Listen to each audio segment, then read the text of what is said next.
नमस्कार, माझं नाव देवीदास रामभाऊ कदम, गाव मांडोखेल, तालुका जिल्हा बुलढाणा.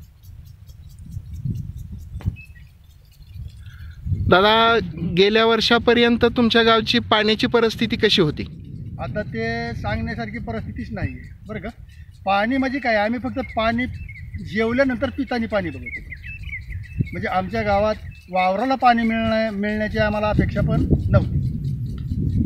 मग हा बदल कसा घडला तुमच्या जीवनामध्ये? आता हे आमच्या जीवनामध्ये बदल जे पाणी फाउंडेशनच्या माध्यमातून आम्हाला काही त्यांचे अधिकारी भेटले, आम्हाला त्यांनी समजून सांगितलं, आम्हाला ट्रेनिंगला नेलं आणि आम्ही ट्रेनिंग करून आल्यावर त्यांनी जसं शिकवलं तसं काम करण्याचा प्रयत्न केला.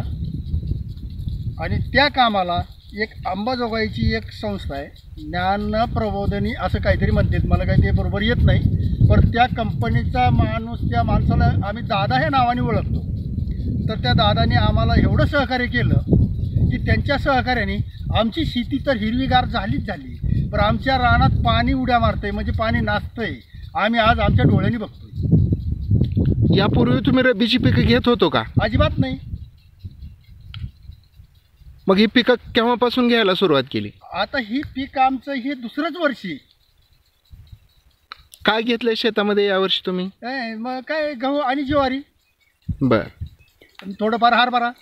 बर. आता एकूण गावातली शेती रब्बी खाली किती आली असेल असं वाटतं आता तुम्हाला? ह्या कामाच्या माध्यमातून जवळजवळ 50 हेक्टर आमच्या गावातली शेती वलिताखाली आली. आणि रब्बीचं पिकं घेतायत तुम्ही आता? हा, आता घेतोय आम्ही. बर. काय सांगाल तुम्ही या सर्व कामाचा सारांश म्हणून?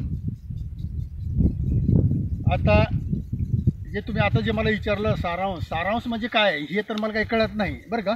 पण हे काम जे आहे खूप छान आहे आणि हे काम गावोगावी व्हावं, आमच्यात तर लईच व्हावं असं माझी इच्छा आहे. आणखी मग आता कसं होतंय ते देव जाणे. ज्ञानप्रबोधिनी जे सहकार्य करता आहे ते असंच गावागावांना करत राहावं असं वाटतंय का तुम्हाला? अहो त्याला काय म्हणजे आमच्या मराठी भाषेतून आणि गावठी भाषेतून, मग तर ही दुधात साखर आहे.